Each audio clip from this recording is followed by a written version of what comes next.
भगवान श्री कृष्ण जब माता देवकी और पिता वसुदेव को कंस के चंगुल से छुड़ाने गए तब उनकी उम्र 14 वर्ष थी। उनकी माता ने उनसे पूछा कि बेटा तुम तो भगवान हो, तो तुम हमें पहले ही कंस के चंगुल से छुड़ा सकते थे, इतनी देर क्यों कर दी?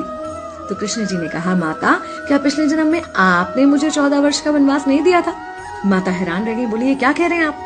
तब कृष्ण जी ने बताया कि पिछले जन्म में मैं राम था और आप थी माता कैकेयी और आप ही ने मुझे 14 वर्ष का वनवास दिया था और कर्म फल से कोई नहीं बच सकता माता, इसलिए आपको 14 साल का ये दुख सहना पड़ा।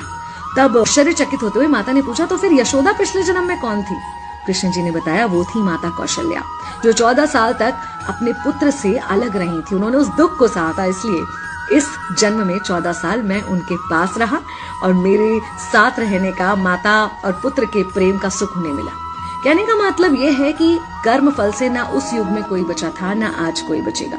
खुद भगवान भी कर्म फल से नहीं बच सकते, इसलिए अपने हर एक कर्म को बहुत सोच समझ कर कीजिए, क्योंकि जिसके भी खिलाफ आप कुछ गलत कर रहे हैं उससे आपकी शत्रुता कुछ समय या शायद एक जन्म की है, लेकिन उसके साथ कुछ गलत करके आप अपने कई जन्म बिगाड़ सकते हैं।